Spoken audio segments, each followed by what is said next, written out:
کی تعداد کے اندر معلوم ہوا کہ اللہ کا معاملہ جس قوم سے بھی ہے کووننٹ ہے، وہ میثاق ہے ہمارا اللہ کے ساتھ، میثاق قرآن ہے ہمارا، ان کا میثاق تورات تھی، پکڑو اس کو، خذوا ما آتیناکم بقوۃ، پکڑو اس کو مضبوطی کے ساتھ جو ہم نے تمہیں دیا ہے، اگر اس سے بے وفائی کرو گے تو ہم سے کوئی تعلق نہیں، بلکہ تم مجرم ہوگے اصل۔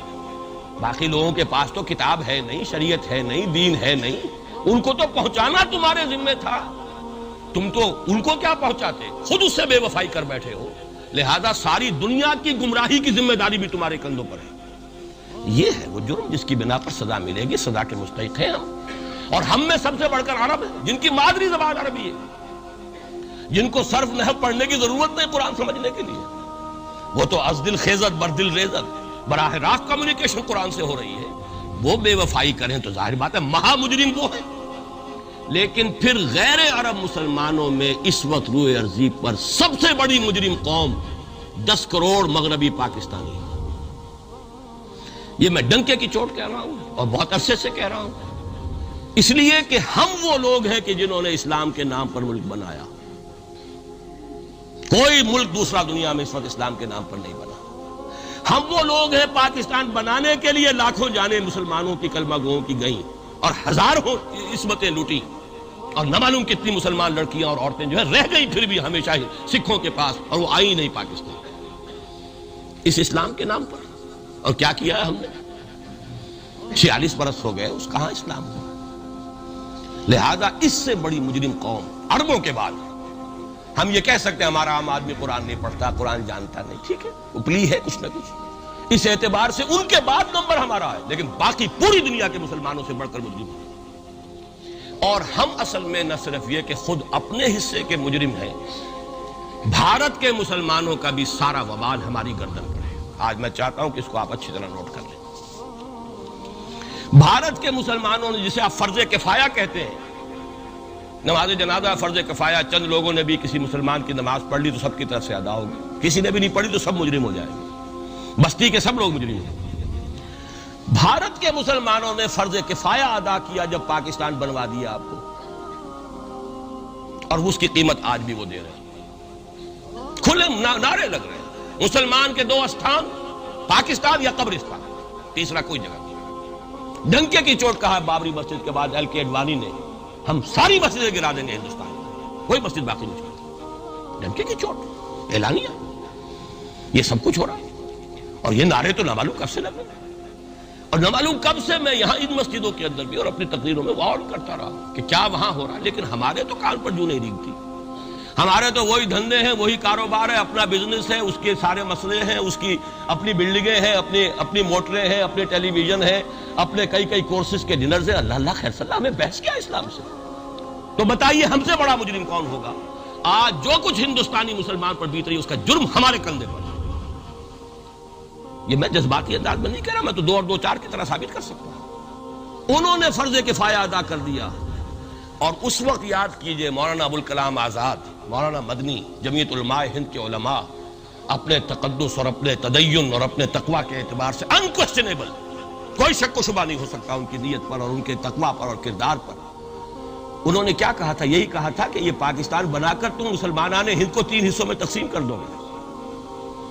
3 میں کہا تھا، 2 میں نہیں، 3 میں، حالانکہ بظاہر تو ایک پاکستان بن رہا تھا نا، لیکن یہ مولانا ابوالکلام آزاد کے الفاظ تھے کہ 25 برس سے زیادہ یہ 2 خطے یکجا نہیں رہ سکتے، اور 25 برس کیا، 24.25 برس میں ٹوٹ گیا پاکستان، 25 برس پورے نہیں ہوئے، اور ان کے الفاظ تھے یہ کہ 25 برس سے زائد جمع نہیں رہ سکتے، 24.25 برس میں ختم ہو گیا، 16 دسمبر 1970 کو پاکستان ختم ہو گیا کہ نہیں، 71 کو۔ بہرحال نوٹ کرنے کی بات ہے، انہوں نے، ہم نے کیا کہا تھا؟ میں بھی مسلم لیگی تھا، میں نے بھی نعرے لگائے ہیں، چاہے غیر شعوری دور تھا، ہائی اسکول اسٹوڈنٹ تھا، پاکستان کا مطلب کیا، لا الہ الا اللہ، فلک شگاف نعرے لگائے ہیں، اور نوائے وقت کا پرچہ انتظار کرتے تھے اسٹیشن پر کھڑے ہو کر، حصار ریلوے اسٹیشن کے اوپر، کہ اب گاڑی آئی اور اب نوائے وقت لیا اور پھیل گئے پورے شہر میں اس کو پہنچانے کے لیے۔ ہم کیا کہا کرتے تھے؟ ارے نہیں، 2 طرف سے پاکستان جو ہے مضبوط پاکستان ہوگا، ہندوستان میں کسی ہندو کو جرت ہوگی مسلمان کے لیے کوئی میلی نگاہ سے دیکھنا بھی؟ وہ سارے خواب کہاں گئے؟ وہ تو ہرن ہوئے۔ وہ دو طرف کا جفا تھا وہ تو ختم ہوا، اس لیے کہ وہ زنبور تو اب رہا ہی نہیں، وہ تو کھل گئی، نوٹ ہی ختم ہوئی وہ مشرقی پاکستان۔ اور حال یہ ہے کہ آپ کی وزیر اعظم بنگلہ دیش نے یہ بھی پسند نہیں کیا کہ بابری مسجد پر جو بیان تھا وہ نواز شریف صاحب کے ساتھ مشترک بیان دے دیں۔ یہ اشتراک بھی دنیا کے سامنے نہ آ جائے کہ مشرقی پاکستان سابقہ اور اس وقت بنگلہ دیش کی وزیر اعظم اور مغربی پاکستان جو اب وٹ ریمینز آف پاکستان کے تحت صرف پاکستان ہے، اس کے وزراء اعظم نے مشترکہ بیان دے دیا، یہ بھی نہیں آنا چاہیے۔ یہ حال ہے ہمارا۔ حالانکہ بات اپنی جگہ پر کوئی ایسی نہیں تھی، کوئی سیاسی نہیں، ایک مذہبی معاملے کے اوپر اظہار رائے کرنا تھا، انہوں نے کہا نہیں آپ کے ساتھ مشترک بیان میں نہیں دوں گی، نہیں دیا اس نے۔ تو وہ جو تھا دو طرف سے جفا وہ تو سن 71 میں کھل گیا۔ جو ہمارا حال ہے وہ تو ہونا ہی تھا۔ یہ ملک بنا اسلام کے نام پر، اس کا استحکام ہو سکتا تھا تو صرف اسلام کی بنیاد پر ہو سکتا تھا۔ اسلام سے غداری کی، لہذا یہاں تو اب قومیتیں ہیں، یہاں تو اب ایتھنک اور ریجنل اور نہ معلوم کس کس قسم کی اور لنگوسٹک جو ہے نیشنلٹیز ہیں، نیشنلزمز ہیں، وہ جو ایک امت ایک وقت میں بن گئی تھی، ایک قوم مسلم قوم ہندو کے مقابلے کے لیے، وہ تو ختم ہوئی۔ اور حال کیا ہو گیا ہے، اس سے پہلے بھی کبھی کبھی ہندو مسلم فسادات ہوتے تھے۔ کیا سندھ سے مسلمان نہیں پہنچ جاتا تھا وہاں ریلیف کے لیے؟ کیا پنجاب سے اور سرحد سے مسلمان نہیں جاتے تھے؟ بہار نہیں گئے تھے؟ کیا کانپور کی مسجد شہید ہوئی تھی 1915 میں تو پوری ہندوستان سے مسلمان نہیں پہنچ گئے؟ آپ کیا کر رہے ہیں؟ مندر گرا دیے، یہاں بڑی بہادری کا کام کیا، مندر گرا دیے، شرم سے ڈوب مرنے کا مقام ہے۔ یہاں بھی گویا کہ ہم اپنے عمل سے اسلام کی مخالفت کر رہے ہیں۔ اسلام تو اجازت نہیں دیتا، آپ کسی اور کے جرم کی سزا کسی اور شخص کو نہیں دے سکتے۔ ہمارے پاس تو یہ سیکریٹ ٹرسٹ ہیں، یہ لوگ ذمہ وہ اپنے آپ کو منواتے نہیں، لیکن ہمارے تصور سے، اسلام کے تصور سے ذمہ ہے۔ ان کی جان، مال، عزت، آبرو، ان کی عبادت گاہوں کی حفاظت کا ذمہ ہے ہمارا۔ ایک بڑی بہادری کی ہے، ذرا سوچئے تو صحیح کیا دنیا نے سوچا ہوگا، اور نتیجہ کیا نکلا؟ اگر کسی درجے میں بھی بابری مسجد کی شہادت پر کوئی دنیا میں کوئی رائے عامہ ہو سکتی تھی کوئی ہندوستان کے خلاف، ختم ہو گئی۔ جو انہوں نے کیا 10 گنا تم نے کر لیا۔ انہوں نے ایک مسجد گرائی ہے، تم نے اتنے 100 کہتے ہیں، پتہ نہیں مجھے تو معلوم نہیں 100 گرائے کتنے گرائے ہیں، بہرحال جتنے مندر تھے تم نے گرا دیے۔ فرق کیا ہے؟ ایک کردار ہے تمہارا، ایک ہی تمہارا اخلاق ہے، ایک ہی تمہارا معیار ہے، کوئی فرق ہی نہیں۔ بلکہ وہاں تو کم سے کم یہ تو رہا ہے، دنیا کی آنکھوں میں دھول ڈالنے کے لیے کم سے کم یہ کہ فورن منسٹری جو ہے اس نے ریزائن کیا، ہم نے مان لیا جی ہم نہیں کر سکے، ہم مجبور ہیں۔ حالانکہ سب ان کی اجازت سے ہوا، بلکہ ان کی ملی بھگت سے ہوا، لیکن یہ کہ کلیان سنگھ نے فوراً استعفیٰ دے دیا، منسٹری ختم۔ پھر وہ بھارت کی مرکزی حکومت نے اور بھی پارٹیز کو بھی بین کر دیا، اور اس کے بعد یہ ہے کہ انہوں نے حکومتیں بھی 3 اور صوبوں کی توڑ دی۔ وہ تو سرخرو ہو گئے پوری دنیا کی جو رائے عامہ ہے، ہم اس کے سوا کیا کر سکتے ہیں؟ ہمارا ایک دستور ہے، دستور میں جو بھی صوبائی حکومت ہوتی ہے اس کی اجازت کے بغیر ہم فوج بھیج نہیں سکتے۔ وہاں پہ صوبائی حکومت تھی، اس نے ہمیں یقین دہانی کرائی تھی، سپریم کورٹ کو بھی یقین دہانی کرا دی تھی کہ مسجد کو کچھ نہیں ہوگا، تو ہم تو اس کے اوپر ڈیپینڈ کر رہے تھے۔ ہے سب جھوٹ، سب کو پتا تھا جو کچھ ہوگا، اندر خانے ملی بھگت تھی، لیکن یہ ہے کہ کم سے کم انہوں نے فیس سیونگ کے لیے ان کے پاس مواد موجود ہے، آپ کے پاس تو وہ بھی نہیں۔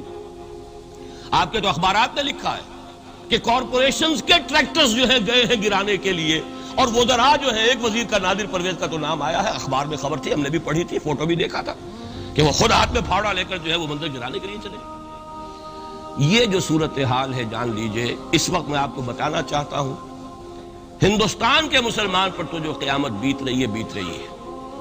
میں نے اپنا ایک تاثر کچھ عرصے پہلے یہاں پہ بیان کیا تھا، رہا ہے میرا تاثر، اور وہ ہے اصل میں وہ لاسٹ سپر جو ہے انجیل میں جس کا تذکرہ ہے حضرت مسیح علیہ السلام نے جو آخری کھانا رفع سماوی سے قبل کھایا ہے اس باغ میں جہاں روپوش تھے اپنے حواریین کے ساتھ۔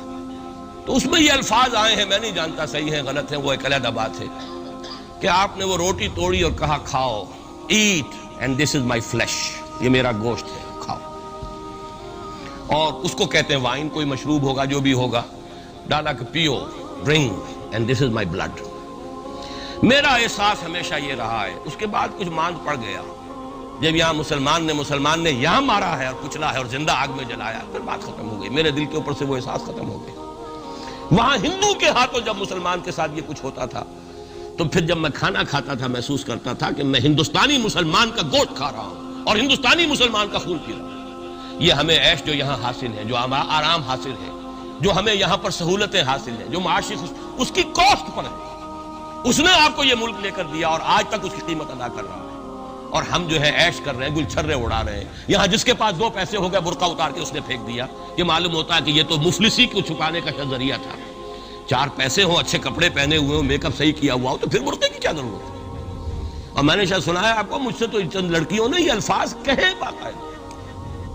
میں جب پریکٹس کرتا تھا لاہور میں کرشن نگر میں، تو ایک گھرانے کی، اور مجھے معلوم ہوا کہ ان کے والد انتہائی نیک تہجد گزار. کئی لڑکیاں تھیں بہنیں، ایک ہی تقریباً عمر 200 سے 1.5 سال کی.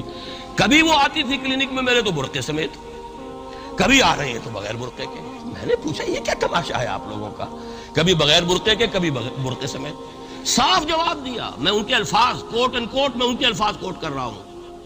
ڈاکٹر صاحب جب ہمیں کوئی میک اپ کرنے کا، کپڑے بدلنے کا موقع نہیں ملتا تو ہم برقع پہن لیتے ہیں، اور جب ہمیں موقع ملتا پھر ہم برقع کائے کو پہنتے. تو گویا کہ اس کو چھپانے کا ذریعہ برقع ہے کہ کپڑے میلے ہیں، میک اپ نہیں کیا تو لہذا برقع پہن لیا. یہ ہے حال پاکستان میں اسلام کا جو ہم نے بنایا ہے. تو میں جو کچھ دیکھ رہا ہوں وہ یہ ہے کہ ہندوستان میں تو قیامت، اب وہاں جو آفیشیل فگرز ہیں 1000 1200 کتنے ہیں، لیکن کم سے کم 10,000 آدمی، اور اب یہ چین ہے فسادات کی. کل کے اخبار میں احمد آباد کی تھی، کبھی کہیں ہے کبھی کہیں ہے. اور واقعہ یہ ہے کہ تبصرے یہ ہو رہے ہیں کہ ہندو فنڈامنٹلزم از آن دی رائز. یہ جو کچھ ہوا ہے، جتنا بھی اس کے اندر ان کو گرایا گیا ہے، ان کی حکومتیں گرائی گئی ہیں، اس سے انہیں تقویت حاصل ہو رہی ہے. They are getting stronger and stronger. Congress کے لیے اب اپنی جو ہے جان بچانی مشکل ہے، اور اس وقت سب سے بڑا ان کے لیے جو ہو گیا وہ یہ ہے کہ وہ کمیونسٹوں کی سپورٹ کے بغیر چل نہیں سکتے. اور کمیونسٹ جو ہے وہ ان کی جو اس وقت وہ امریکہ کے زیر اثر جو اپنی اکنامک پالیسیز چینج کر رہے ہیں اس کا ساتھ دینے کو تیار نہیں. تو یہ ڈائلیما ہے. جبکہ ادھر جو ہے وہ بالکل جو ہندو ذہن ہے وہاں کا ریوائولسٹ ذہن وہ پوری طریقے سے پائے. تو اب اس وقت میں اس کے حوالے سے عرض کر رہا ہوں کہ ہندوستان اور پھر پاکستان کو علیحدہ نہ سمجھیے، اس لیے کہ ہندوستان کو اگر انہوں نے مسلمانوں سے یا اسلام سے خالی کرا لیا تو پھر ان کے بعد ان کا ٹارگٹ جو ہے پاکستان تو ہے ہی ہے. ہم تو ان کے ٹارگٹ نمبر 1 ہیں. ذہناً انہوں نے کبھی پاکستان کو تسلیم نہیں کیا. اور ہمارا اب ساتھی ہے کون؟ اللہ پر تو نہ یقین نہ اس سے ہمارا تعلق. جو معاملہ نہ دارت سخن آشنا نہ باشد. اللہ سے تعلق کیا ہے ہمارا؟ اللہ سے کون سی دوستی ہے؟ اللہ کیوں ساتھ ہے ہمارا؟ ہم تو مجرم ہیں نمبر 1 اس کے. اور باقی دنیا میں جن پر سہارا تھا، جن پہ تکیہ تھا، وہی پتے ہوا دینے لگے. وہ تو بالکل امریکہ کی پالیسی معلوم ہوتی ہے کہ ہمیں تو ہاتھ پاؤں باندھ کر جیسے ہندو کے سامنے ڈال دیا. کبھی وہ ٹیررسٹ اسٹیٹ قرار دینے کی دھمکی آ جاتی ہے، فیلرز کی شکل میں آ جاتی ہے. یہ فیلرز دیے جاتے ہیں اس لیے تاکہ بات پہنچ جائے. اگر صرف بات اس طریقے سے انڈائریکٹلی پہنچنے سے مطلوبہ مقصد حاصل ہو جائے تو خامخواہ براہ راست کہنے کی ضرورت کیا ہے؟ مطلب تو حاصل ہو. سب نے سجدہ سہو کیا ہوا ہے. ہمارے ہاں ہر ادارہ سجدہ سہو کر چکا امریکہ کے سامنے، ٹوٹل سرنڈر. اور یہ بات جو قاضی حسین احمد صاحب کہہ رہے ہیں 100% درست کہہ رہے ہیں، 100% درست کہہ رہے ہیں. ٹوٹل سرنڈر، چاہے وہ بے نظیر ہو، چاہے وہ نواز شریف ہو، اور چاہے وہ کوئی اور ادارہ ہو آپ کا جو یہاں پہ قوت کا اصل سرچشمہ ہے اور منبع ہے، سب کے سب 100% جو ہے اس کے سامنے سجدہ کر چکے ہیں. یہی وجہ ہے کہ وہ بے نظیر کا ساتھ دے رہے. بے نظیر کا ساتھ کائے کو دے؟ اگر نواز شریف ان سے بڑھ کر، ہم بھی ہیں دربار کے، اگر یہ کہنے کے لیے وہ ان سے بڑھ کر تیار ہو تو اسے کیا ضرورت پڑی ہے؟ اس کی کون سی کوئی رشتہ داری ہے بے نظیر کے ساتھ یا کسی اور کے ساتھ؟ ہاں اگر نواز شریف کہیں کسی جگہ پر بھی کوئی اپنے پاؤں کو گھسیٹتا، ڈریگ کرتا، اپنے فیٹ کو کہیں کوئی رکاوٹ ڈالتا، پھر ٹھیک ہے، پھر اس کو آلٹرنیٹ لانے کے لیے تو کوئی ہے نا کوئی سوال. لیکن جب وہ ان سے بڑھ کر نیاز مند ہو، ان سے زیادہ بڑھ کر سجدہ کرنے کو تیار ہو، ان سے بڑھ کر کہیں ہم شریعت کورٹ ہی کو اٹھا کے پھینک دیں گے اگر سود کا معاملہ جو ہے شریعت کورٹ کے حوالے سے ہمارے لیے مصیبت بنا، سود تو دیں گے، چلے گا، لائیے، خدا کے لیے لائیے، پیسہ لے کے آئیے، ہمارے ملک میں آئیے، پیسہ لگائیے. اور یہ سود وود کا یہ کوئی مولوی لوگ ہیں پاگل جو کہتے ہیں کہ یہ کوئی حرام ہے، اور کوئی پاگل ہمارے شاید وہ کورٹ والے بیٹھے ہوئے تھے جنہوں نے اسے کہہ دیا کہ بینک انٹرسٹ بھی جو ہے ربا ہے. باقی آپ ہم سے کوئی ڈر نہ رکھیے. میرے اسلام کو اب قصہ ماضی سمجھو، ہنس کے وہ مس بولی کہ پھر مجھ کو بھی راضی سمجھو. سیدھی بات ہے. جھگڑا تو اسلام سے تمہارے سے تو نہیں، نہ بے نظیر سے جھگڑا ہے اور نہ نواز شریف سے جھگڑا ہے، جھگڑا اسلام سے. اس حوالے سے بہت برا وقت آ رہا ہے، اور اس میں ایک پہلو میں اور چاہتا ہوں کہ آپ حضرات کے سامنے بیان کر دوں. پوری دنیا میں تو فنڈامنٹلسٹ مشہور ہو گیا مسلمان، پوری دنیا کا ذرائع ابلاغ لگے ہوئے ہیں. اصل فنڈامنٹلزم جو ہے، بلکہ 2 باتیں عرض کر دوں. ریشزم پوری دنیا میں بدنام، گالی، اور اصل ریشسٹ ملک اسرائیل، اسے کوئی کچھ نہیں کہتا، اس لیے کہ وہ مذہبی ریاست نہیں ہے، وہ تو بلکہ یہودیت ہے ہی نسلی مذہب۔ ساؤتھ افریقہ کیا ہوگا، کوئی نسل پرست قوم یا نسل پرست ملک، وہ تو کچھ بھی نہیں تھا۔ اصل جو نسل پرست ہے وہ تو یہودی ہے، انہیں کوئی کچھ نہیں کہہ رہا۔ ریشسٹ وہ فنڈامنٹلزم اصل جو چلا ہے وہ ہندوستان میں چلا ہے، بدنام پوری دنیا میں مسلمان ہو گیا۔ لیکن اب اس کا میں بلیم نہ امریکہ کو دے سکتا ہوں نہ کسی اور کو، یہ تو اے باد سبا ہم آوردہ توستی، ہمارا اپنا کیا دھرا ہے۔ میں آپ کو ایک حوالے سے بتا دینا چاہتا ہوں، ہمارے ہاں علامہ مشرقی اٹھے، چپ راس چپ چپ راس چپ اور بیل چاپ پورے ہندوستان کو دہلا دیا، دہل گئی زمین ہندوستان کی، راج کماری سے لے کے ذرا خیبر تک، اور بڑے بڑے نوٹیبلز۔ یہ تحریک اتنی عظیم تھی، اتنی آرگنائز تھی۔ آپ کو معلوم ہے یہ تالپور برادران جو ہے، دونوں بھائی جو تھے، یہ خاکسار تھے، بڑے بڑے لوگ، سندھ میں، فرنٹیئر میں، پنجاب میں، ہر جگہ پر، اور ایسی زبردست آرگنائزیشن، بالکل ملٹری والی، ان کے سارے قواعد ملٹری کے۔ لیکن ہوا کیا، آر ایس ایس 1925 میں قائم ہوئی ہے، اسی کے رد عمل میں ہندو سویا ہوا تھا، انہوں نے دیکھا یہ مسئلہ اٹھ گیا ہے، اتنا زبردست اٹھ گیا ہے، زور شور کے ساتھ اٹھ گیا ہے، اس کی چپ راس جو ہے وہ زمین جو ہے لرز رہی ہے، اس سے تو اٹھنا پڑے گا نا۔ لہذا باقاعدہ جو آر ایس ایس 1925 میں قائم ہوئی ہے، اسی کے رد عمل میں، اور اس مقصد کے ساتھ، ڈکلیئرڈ مقصد، ہندوؤں کو متحد کیا جائے تاکہ وہ بھرپور طریقے سے مسلمانوں کا مقابلہ کر سکیں۔ ہندو واد آن دی ڈیفینسو۔ لیکن 1925 سے لے کر آج تک کتنے سال ہو گئے؟ 67 برس تک ایک جماعت کا حوصلہ دیکھیے، اس کا ظرف دیکھیے، آج تک سیاست میں حصہ نہیں، پاور پالیٹکس سے کوئی تعلق۔ 67 لانگ ایئرس، اتنی فالوئنگ ہے کہ ویسٹ میں تو اتنی موٹی موٹی کتابیں چھپی ہیں، شکاگو یونیورسٹی سے اتنی موٹی کتاب تھی، برادرہڈ ان سیفرن، آر ایس ایس کے اوپر ڈاکومنٹ، 25 لاکھ ان کا اس وقت کارڈر موجود ہے جو کہ ان کا ٹرینڈ ہے والنٹیئر۔ لیکن وہ جماعت الیکشن میں نہیں آئی۔ کچھ اپنے اثر تحت کچھ اور لوگوں کو لڑو، اور آپ نے نام بھی نہیں سنا ہوگا، اس کے 3 امیر یا گرو جو ہے گزر چکے ہیں، تیسرا ہے اس وقت۔ پہلا ڈاکٹر بالی رام ہیجواڑ، کسی نے نام سنا آج تک؟ کوئی پرسنل پبلسٹی کی کوشش کی، اس نے کام کیا۔ دوسرا مہادیو گولوالکر گرو جی، کسی نے نام بھی نہیں سنا ہوگا۔ اس وقت کون ہے؟ بالا صاحب دیورس۔ یہ 3 ان کی عمارتیں کہہ لیں یا جو بھی کہہ لیں، خلافتیں ہیں جو آئی ہیں، اور ایسا منظم نظام ہے، لیکن کہیں سیاست میں سے ہمارا فنڈامنٹلسٹ سیاست کے میدان میں آ کے زیرو ہو چکا۔ پہلے تو علامہ مشرقی اٹھے تھے، وہ تو ویسے ہی ایک جوش کے اندر آ کر ایک خاص جذباتی کیفیت میں اپنی موومنٹ کو کال آف کر کے بیٹھ گئے۔ 10 لاکھ آدمی، غالباً 10 لاکھ کی فگر تھی، 10 لاکھ یا 1 لاکھ جتنے بھی تھے، میں فگر کے بارے میں نہیں کہہ سکتا، دلی میں جمع نہیں ہوں گے تو میں پارٹی کو ڈسبینڈ کر دوں۔ وہ چند افراد کی کمی رہ گئی تھی اس فگر سے، تو اسی غصے میں آ کر پارٹی ڈسبینڈ، ختم۔ اب وہ خاکسار ہمارے ہاں تو رہ گئے، کبھی کسی خاص سیریمنی کے موقع پر کچھ سلامی دینے کے لیے چپراس کرتے آ جاتے ہیں بیچارے، وہ ان کے تو کوئی نام و نشان بس اس معنی میں ہے کہیں، اللہ اللہ خیر۔ اصل فنڈامنٹلسٹ آرگنائزیشن جماعت اسلامی ابھری، لیکن اس نے پاکستان میں آتی پاور پالیٹکس کے اس کے اندر اپنے آپ کو دفن کر کے زیرو کر دیا۔ وہاں یہ معاملہ چل رہا، یہ ہے اصل میں جو فرق آپ کو سمجھنا چاہیے۔ یہ 1925، یہ جو دوسری جماعتیں ہیں، وی ایچ پی ہے، وشوا ہندو پریشد، یہ اس کی ایک ذیلی تنظیم ہے، جیسے جماعت اسلامی کی ذیلی تنظیمیں ہیں اسی طرح کی ذیلی تنظیم ہے۔ آر ایس ایس خود کبھی نہیں آئی پالیٹکس میں، اور 2 مرتبہ تاریخ میں اس کو بین کیا جا چکا ہے ہندوستان میں، چونکہ آر ایس ایس کا آدمی تھا جس نے گاندھی کو اسیسینیٹ کیا تھا 1948 میں، دی پارٹی واز بینڈ۔ اس کے بعد جب اندرا گاندھی کا دور آیا ہے وہ ایمرجنسی کا، اس میں بھی پارٹیز اس نے بین کی تھی، آر ایس ایس بھی بین ہوئی ہے، لیکن ہر مرتبہ پہلے سے زیادہ ابھر کر آئی ہے۔ اور آج یہ سب کے سب وی ایچ پی والے، بی جے پی والے، یہ سب در حقیقت آر ایس ایس کے آدمی، اور یہ ان کا ڈکلیئرڈ ایم اب بن چکا ہے، اور حالات جو ہیں ہم اس سزا کے بالکل مستحق ہو چکے ہیں۔ اسیاں سے کبھی ہم نے کنارہ نہ کیا، لیکن تیری رحمت نے گوارا نہ کیا۔ یہ تو ہو سکتا ہے اب بھی ہم اسی اللہ کی رحمت پر تو ادھار کھا سکتے ہیں، لیکن واقعہ یہ ہے کہ ہم اس سزا کے بالکل مجرم ہو چکے ہیں اور مستحق بن چکے ہیں، اور نظر یہ آ رہا ہے کہ اب حالات ہمارے لیے زیادہ سے زیادہ پیچیدہ سے پیچیدہ، مشکل سے مشکل اور زیادہ سے زیادہ جو ہے گمبھیر ہوتے چلے جا رہے ہیں۔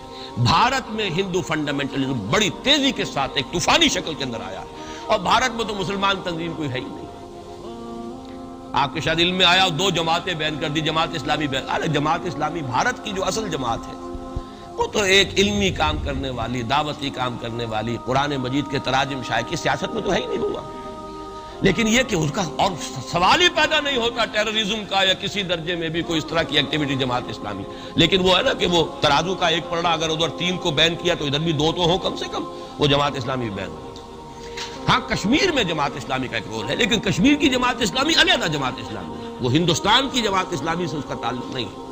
جیسے پاکستان کی جماعت اسلامی، مشرقی پاکستان یا بنگلہ دیش کی جماعت اسلامی، ہندوستان کی جماعت اسلامی اور کشمیر کی جماعت، یہ 4 علیحدہ ہیں بالکل، ان کا آپس میں تنظیمی رابطہ کوئی نہیں۔ کشمیر کی جماعت اسلامی یقیناً ہے، اور یہ سمجھتا ہوں میں، اور یہ صحیح بات ہے، بعض تبصرہ نگاروں نے لکھی بھی ہے کہ اصل میں اس وار سے انہوں نے کشمیر کے مسئلے میں جب یہ بین کیا ہے وہاں کی 3 ہندو جماعتوں کو، تو اس کے ساتھ ہی 2 مسلمانوں کو ایک لپیٹ میں لے کر پارٹیز کو، تو کشمیر میں جو جماعت اسلامی چونکہ ابھی تک وہ بینڈ نہیں تھی، اور جماعت اسلامی کا آرگنائزیشنل جو ہے بیکنگ مل رہی تھی حزب المجاہدین کو، جو وہاں پر جو بھی اس وقت جو جد و جہد کر رہی ہے، لہذا اس کو کمزور کرنے کے لیے کیا ہے۔ لیکن یہ کہ ہندوستان میں کوئی مسلمانوں کی لیڈرشپ ہے ہی نہیں، سارے قائدین تو پاکستان بنا کے پاکستان آ گئے تھے، رہ تو گئے تھے وہاں پہ وہی جمعیت علماء ہند کے لوگ، اس وقت بھی سنبھالا ہے تو انہوں نے سنبھالا، مولانا حفظ الرحمان سیوہاروی نے سنبھالا ہے، مولانا ابوالکلام آزاد نے کچھ سنبھالا دیا جتنا بھی دے سکے ہیں، باقی مسلم لیگی تو سبھی آ گئے تھے، وہاں سے رہ کون گیا تھے؟ لے دے کر مدراس میں کوئی 1-2 اور کیرالہ کے اندر، کیرالہ میں البتہ یہ کہ راشٹریہ سیوک سنگھ کے مقابلے میں مسلم سیوک سنگھ قائم کیا گیا، اور وہ کام بہت اچھا کر رہے تھے، لیکن